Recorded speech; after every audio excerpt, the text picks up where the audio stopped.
Abbie, I remember the post-match interview at Stadium Australia, and obviously it was very sad that we had lost the game, but we played so well at the end of the game. I think we showed what we're capable of, perhaps? 100%, Tony, yeah. I think obviously the result didn't go our way, unfortunate with the penalty.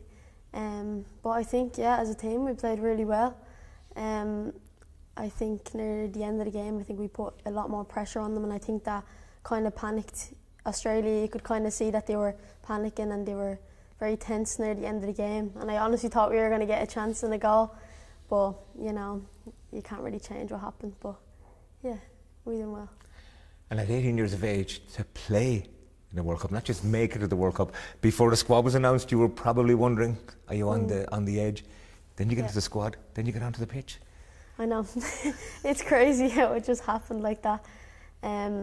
Yeah, obviously I was so nervous coming onto the pitch, and yeah, all the girls are very supportive. They were very motivational. They were just like, just go on and do what you normally do. Like just embrace it. You're playing in front of like 70,000 people. You know, it's like the most I played in front of was Tala before this. So yeah, it's incredible. And I think, yeah, I had nerves coming into it, and then the first 5 minutes of playing, I was like just excited and was getting ready to just get on the ball and stuff. I'm almost surprised that you say you had nerves. You didn't look at it at all. You just kind of went on and just took it by the scruff of the neck. Game face, yeah. Your game face has a smile on it. Yeah. No, yeah, I was really nervous, to be fair, but I think the nerves kind of went away quite fast, to be fair. I was just kind of like, I'm here. I'm just going to be in the moment and just do what I normally do, and I've nothing to lose. So yeah, I think that's what I done. So. And there was moments where you brought the ball forward, got balls into the box. I mean, you must have thought, maybe with the Katie one, maybe with the Louise one, that we were going to equalise. No, like Tony, when I tell you, I was 100% sure that we were going to score. Like, obviously we didn't, but I was going to be like, we're going to score. Like we had them in the last few minutes, you know, of the game. We were all over them, and yeah, obviously unlucky with some of the chances we had, but you know, that happens, so on to the next one anyway. On to the next one is right, and it's something we said to you after the match, but there's you putting your hand up for selection now. If Vera's the teacher, you're the pupil going, miss, I'm going to play against Canada. Yes.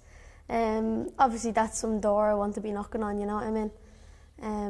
And yeah, I'm just going to keep working my socks off and training, just kind of, you know, just do what's best for me, really, you know. Like, at the end of the day, it's me who's going to play, you know, it's me who's going to either be picked or whatever. But yeah, I think as a team effort though, we're doing really well, and I think whoever's starting on against Canada, we're going to be amazing, and we're going to win. Because the result in the other game, Canada 0, Nigeria 0, has kind of opened the door a bit for us. So even though we're disappointed, we know that there's a route to qualification. Yeah, 100%. Obviously that gives us more of a confidence boost, you know, especially after losing against Australia. But yeah, we kind of have to keep thinking as well, though Nigeria and Canada are very good teams, and yeah, our group is not easy, and yeah, we'll have to come into Canada where we're just down to earth and, you know, just play. Are you conscious at all that you're representing your club, Shamrock Rovers, but all the girls from the National League as well?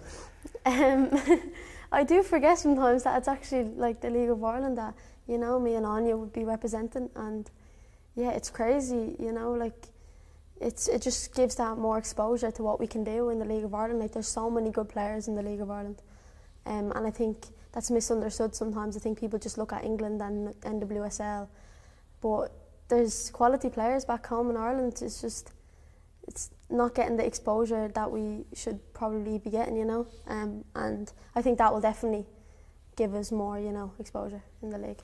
But in terms of exposure, this World Cup has exposed the women's game in a huge way. And that brings me to Ringsend, where you're from, has created so many Irish footballers down through the years. Yeah. That kind of square mile must have more international footballers than maybe anywhere else in the country.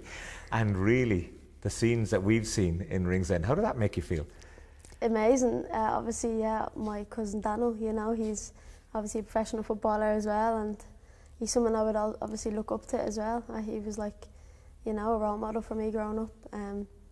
But yeah, I think it's crazy how most of them came from Ringsend, you know. There must be if anyone wants to become like a professional footballer, start moving to down to Ringsend. There's obviously something going on. There's something in the air, but no, yeah, it's crazy, and you know, it's amazing the support we have in Ringsend as well. You know, like I was getting sent videos back home from the watch party that I had, and like I didn't even think there was that many people in Ringsend to come into that, and yeah, it was crazy.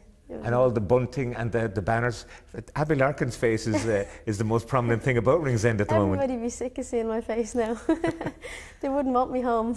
Not if you keep smiling like that. And you know what? Dream on. What about a goal at the World Cup? That's a very big achievement that I would love to achieve, you know. Yeah, that'd be crazy if I ever got a goal in the World Cup. Obviously that's something that I would try to do. Something that would be my goal set. But yeah, see what happens. Absolutely. So the Ringsend element of the Abbie Larkin story is one thing. The Shamrock Rovers element is another. But the next step for you now, this exposure means that other clubs are going to go, this girl is big enough, strong enough and smart enough to make an impact at a World Cup. I mean, you made it clear in the past that, you know, leaving cert wasn't for you. Football is what you want to be. Yes, and I think I made a really good choice on that, because look at me now, I'm here, and I think, yeah, it's definitely developed me with playing with boys for, you know, week in, week out, and yeah, it's definitely helped me with my physicality and just, you know, my reaction speed and just all that, like tiny little things, details that you need to, you know, play in such like a World Cup like this, you know what I mean? Yeah, it's mental though. It's helped me, and I'm, you know, grateful for obviously all the opportunities that I've gotten. Like obviously Vera gave me a chance last night. It's, you know, I'm honoured for that, and just to be there, even be here, representing your country in a World Cup, and being with the likes of these girls. I wouldn't want it any other way. So. But for you, there's a pathway now to a full-time professional career at the highest level. Yeah.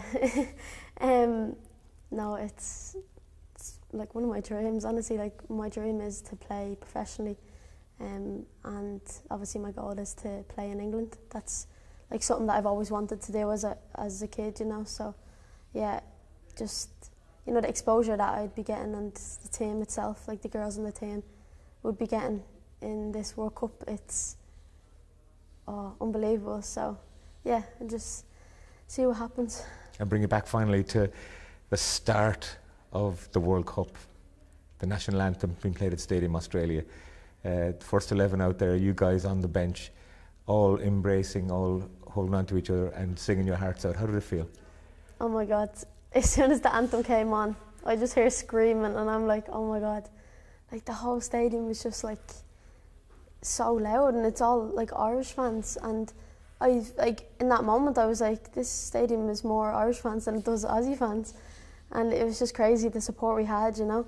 That definitely helped us coming into this opening game, and even the girls beside me, like I was beside Lucy and Anya, and screaming the anthem, and I was like, this is what it's all about, isn't it? Like, you could just see, and like when it comes to the end of the anthem, like all of us literally just belting it, and it just shows the passion that we have, you know. And yeah, that definitely carried on into the game. So, any chance you might be singing the anthem in Perth from out on the pitch? I hope, yeah. I've obviously, you know, I'm going to keep working hard and training and stuff. You know, you never know what happens, and yeah, see what happens. Well, you've had a great start, and continued success to you and Ireland. And see you in Perth. Thanks, Tony.